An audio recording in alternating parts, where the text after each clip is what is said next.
Killer Innovations Podcast for Sunday, May 15th, 2005, from warm and humid Bali, Indonesia.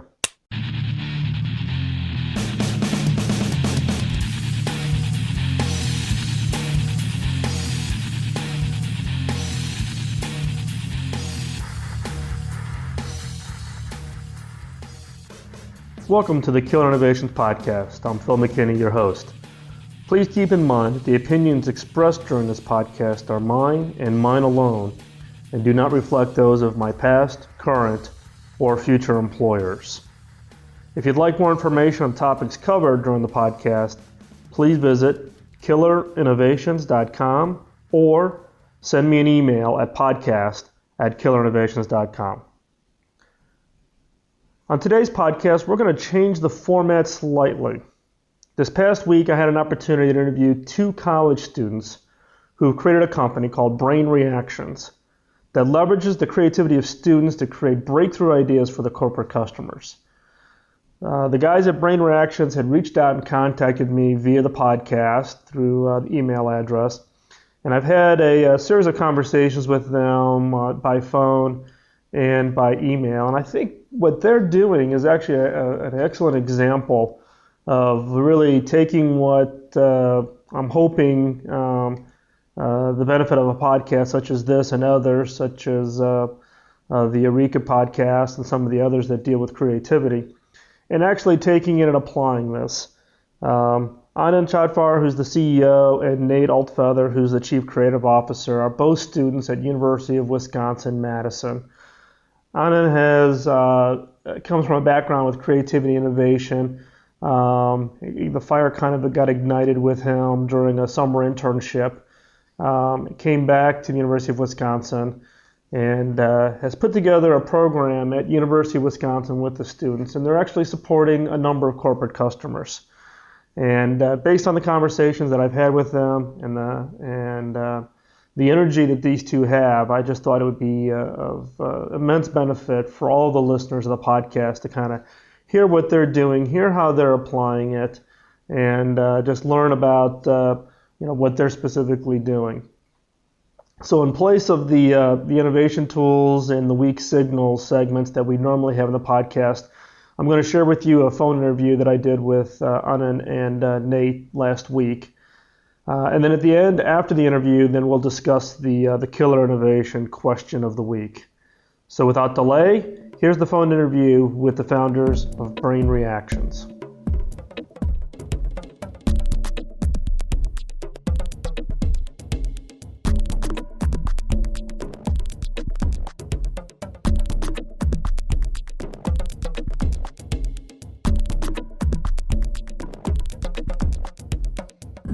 Nate and Anand, thanks for joining us today on the Killer Innovations podcast. And Anand, you've been sending me emails back and forth a couple times and give me some background on your company, Brain Reactions. And I thought it'd be good for the listeners of the podcast to hear more about it. So during our previous conversation, you were sharing some of your history, and Nate, you also, as far as how you guys kind of got into the interest of the whole innovation and creativity. Why don't you share just a few minutes on kind of your backgrounds and how you got to the point of founding Brain Reactions? Yes, definitely, Phil. Basically, my history with the innovations field started when I joined the Concept Studio on the East Coast. This is a division within Pitney Bowes that works on the front end of innovation. We did a lot of customer-centric research like ethnography, and then we focused on brainstorming new ideas, then creating rapid prototypes and doing validation for the prototypes before these ideas were fed into the product development pipeline. Basically, during the 2 summers that I worked there, I got a lot of background and developed a deep interest in innovation and brainstorming and the application of creativity to the product development process. When I came back to school after that, I entered some invention contests on school and basically demonstrated how that is applied even at the student level. So it gave me a good chance to learn the practical aspects of the whole process. So you were doing this at Pitney Bowes while you were a student still? Yes. Kind of a summer internship? Yes, I did 2 summer internships at the Concert Studio. Okay. So then how did you and Nate meet? We actually met at the contest. So when I participated at the innovation contest in the engineering school here, well, explain to the listeners where here is. I don't think we've kind of given the background of where you guys are located at. We are at the University of Wisconsin at Madison, and the engineering school here has an annual invention contest. It's called the Schoofs Prize for Creativity. And so that's how you and Nate then met? That's where we met, and Nate actually won the contest, the first prize. Oh. Well, congratulations, That's how I got Nate. introduced to him. So, Nate, then what's your background as far as getting interested in this? Was this something that you'd been involved in for quite some time, or was this just a contest you entered and then you and I met and kind of found a partner in crime, or? Yeah, it's close to being along those lines. I've always had a real competitive nature when it comes to thinking and problem solving, and like Anand, I also had some experiences interning as a student, but unlike Anand, my experiences didn't nurture innovation. They made me aware of the fact that when you go get a real-life job, they like to call them, it seems that you get further and further away from having influence on thinking of the problem and solving and coming up with the solution to the challenge, and you become more of a specialist in being a part of somebody else's solution. And I didn't want to do that. I knew all along that I needed to be happy, somebody who was up front dealing with the actual solution itself and helping come up with those ideas. And also, when I was in college, I was a rower here at UW-Madison, and it's one of my founding principles is that you always continue to face yourself with challenges, and that's where innovation comes from. And so I can tell you when you're out in the water at 5 in the morning and there's ice chunks floating by and you're being yelled at by your coach, you're faced with plenty of challenges. And I actually entered into the invention competition a design for a rowing training tool, and that's the design that I won with. So your real objective was trying not to be out there freezing to death on the water in the morning, right? Yeah, and to prove that my way of rowing was the best. Prove the coach wrong, right? Yeah, that everyone else was wrong, and it was funny, is every single rower out there thinks theirs is the best. So you sit there, you're not allowed to talk, and you're staring at those people around you, and you're like, how is he screwing up? How can I show him he's screwing up? And that drove me to create this device, and I entered it into this competition, and like Anand said, I won the competition. But I was always in awe with Anand because he didn't win the competition.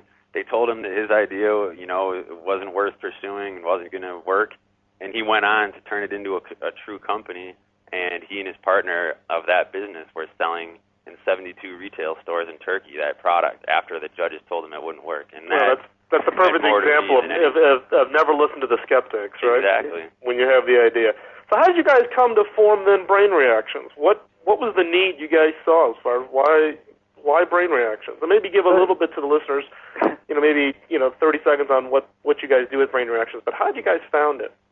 So basically, when I came back to school after my internships and having learned the whole brainstorming process, I used to enjoy that a lot. And I used to organize small brainstorms with my group of friends. These were select friends that I used to talk to, after classes and people from the contest. And we used to just brainstorm on common problems and have a lot of fun in the process. Eat pizza. And actually, yes, and have pizza and soda. It's mandatory at every school party. That's right. You gotta have the food, right? Definitely. And Nate was invited to one such brainstorm. We were brainstorming on new applications for video conferencing and video walls. So let me get this right. You were holding, rather than holding the traditional college parties, you were holding brainstorming parties. That's right. Okay, you're definitely a different bird.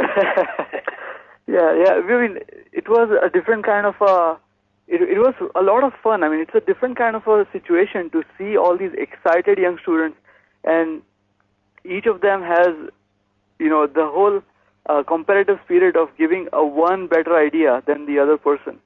And they kind of build off of each other, and it's a lot of fun to see that.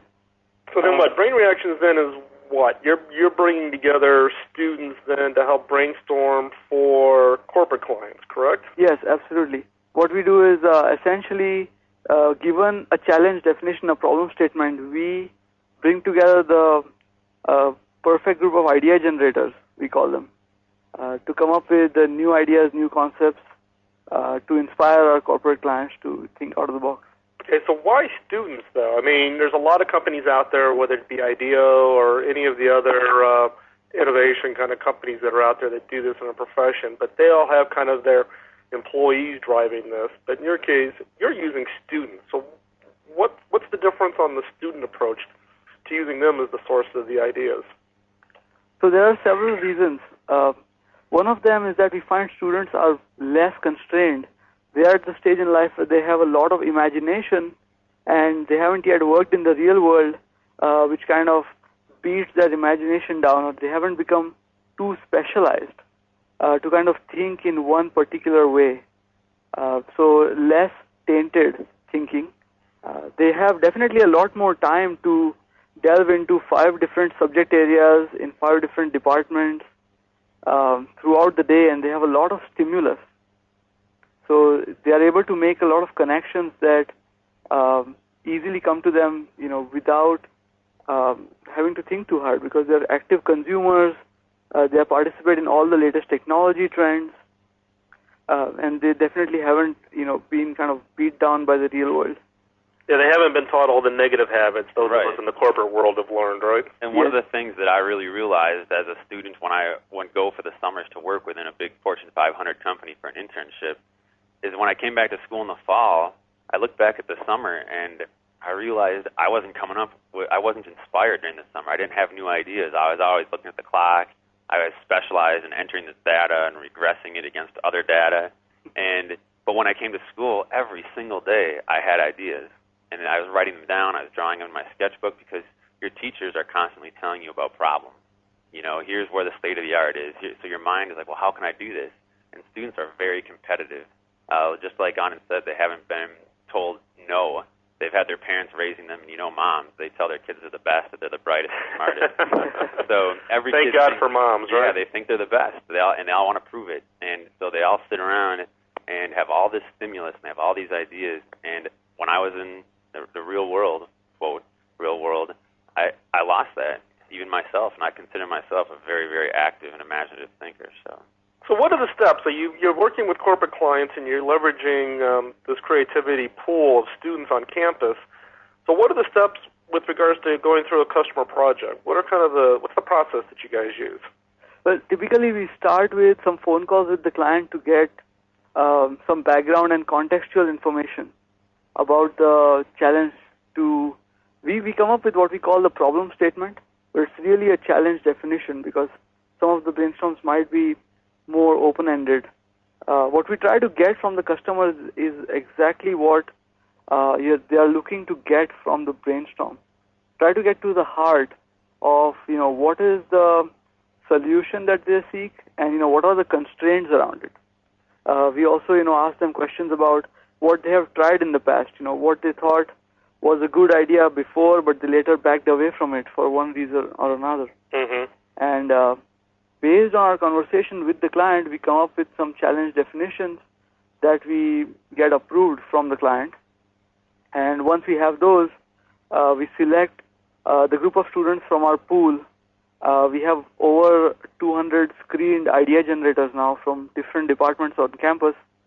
And we select the right group to come in and hold the session, the whole brainstorm. So how do you go through the selection process? You were sharing with me before that you actually, as the output, you measure the level of innovation or the productivity of innovation that these students bring. So therefore, you can actually rank students based on their inventiveness, I guess is one way to put it, and then make sure that you have the right diversity. Maybe explain that a little bit. So essentially, we get nominations, first of all, from professors and TAs and other instructors, and also we find students from contests, such as, the invention contest I talked about before. There are other contests on campus, such as there's a business plan contest in the business school, there's a filmmaking contest, where people make independent films in the film school. And we find all these creative contests, and the people, once they are nominated, are invited to trial brainstorms. we give them a hard problem to solve and see how well they brainstorm in a group.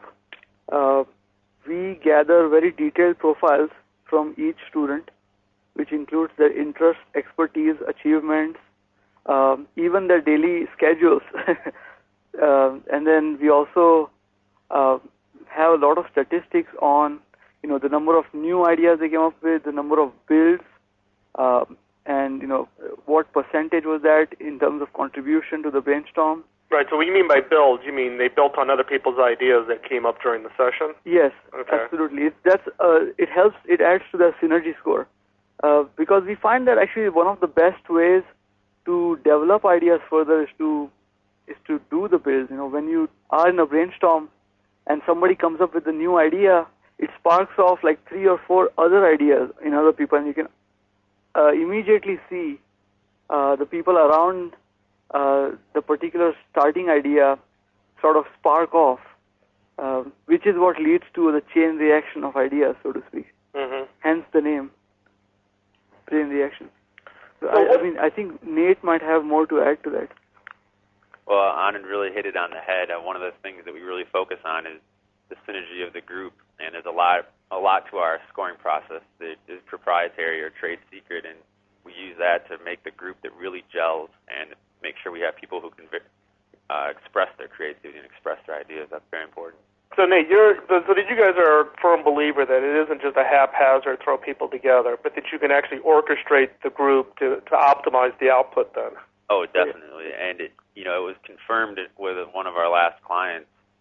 They were just astounded. This is a company that was quite familiar with creativity, ideation sessions, and brainstorming.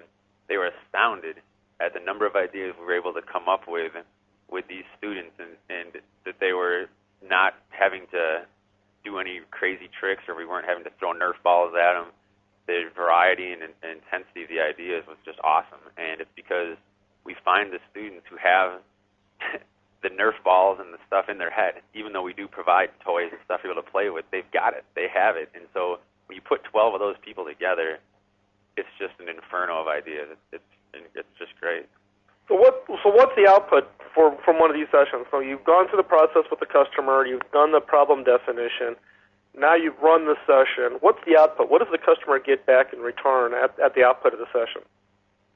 So when we do the brainstorming session, we record the whole session on video, and the customer gets a DVD of the brainstorm that's edited to be fast-paced, and we add in sketches and animations of some of the best ideas that we find the most inspiring. We also include a written report which has an executive summary which includes themes that we saw come out in the brainstorm. We also have a complete ideas list, and the illustrations help to make the ideas concrete, I think. So who are some of the customers that are using that are working with Brain Reactions then? Who are some of the companies you've done some of these sessions for? Yeah, well, some of the biggest clients we have right now are Bank of America. They're on the East Coast. We have from the West Coast we have Intuit, which is a software company. We just completed a brainstorm for Quantum Learning Network, which Nate was talking about, and we have a couple of companies in the Midwest. Some of them are actually very related to the field of innovation. There's a company called Inventables. We've also done some brainstorms for non-profit clients that are more famous. There's the United Way. Oh, really? Yes, and locally we've worked with the Fire Department of Madison, and they were really happy with the output as well. Excellent. So what's next? You're doing Brain Reactions there at University of Wisconsin-Madison. Yes. You've got your pool of students there. So what's the future look like for Brain Reactions? So, well, we are starting to expand our operations in terms of just getting to new campuses. We have sort of started talking about a possible franchising model to expand to other campuses. And the main focus right now is, because I'm graduating in a week and I'll be full-time working for Brain Reactions now, it's time to get more structured in terms of marketing. So far, all the clients we've had have been referred to us, or we've been referred to them. It's all word of mouth, and we believe that the service is useful enough that we want to get the word out there to all the major companies that would find this valuable. So if someone wanted to follow up with Brain Reactions, how's the best way to get a hold of you guys? There's a contact form on our website, brainreactions.com. You can also reach us by phone at 608-335-0791. And there's also, you can send an email to info@brainreactions.com.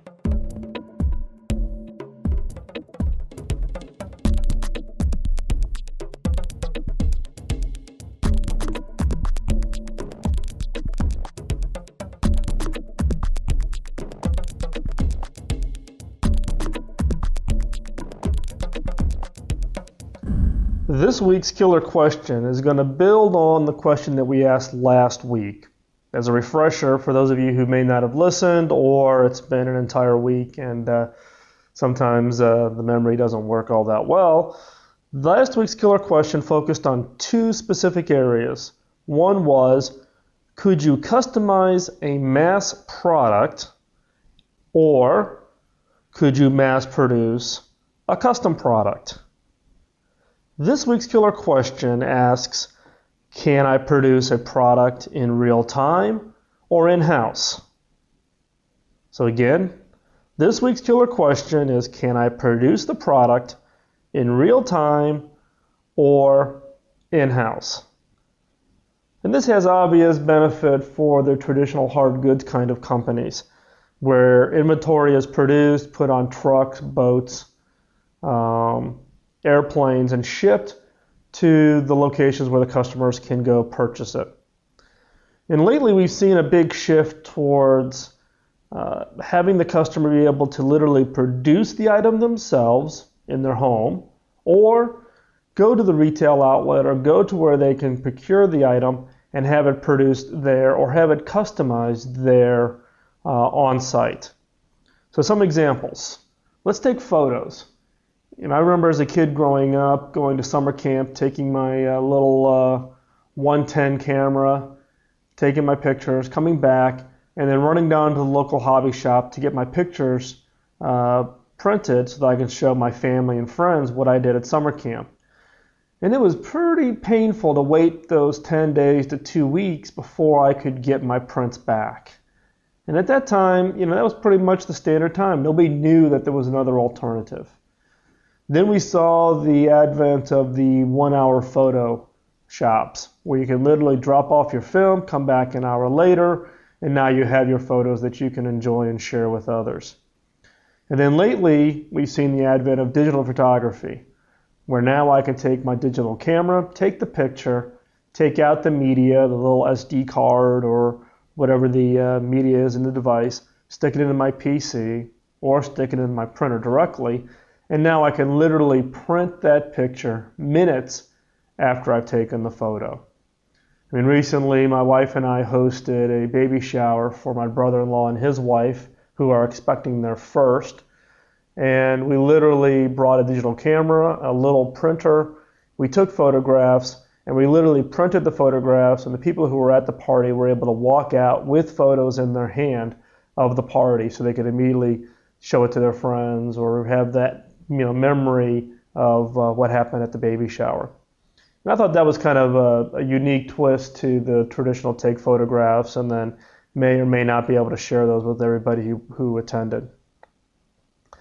Recently, we've also seen similar activities around music CDs, where you can go in, literally pick the tracks you want, and have the music CD burned, printed with the image, put into a sleeve, and literally walk out with it 3 to 5 minutes after you've had the experience of creating the tracks. We've also seen some early trials of the same kind of concept around DVDs. Blockbuster had one a number of years ago where you would go in on a touch screen, pick the DVD you want, and it would literally burn the DVD right there on the spot. The benefit for that on the DVD side was much more towards Blockbuster than for the customer. Blockbuster wanting to get away from having to buy and inventory DVDs that you may want to purchase or even may want to rent.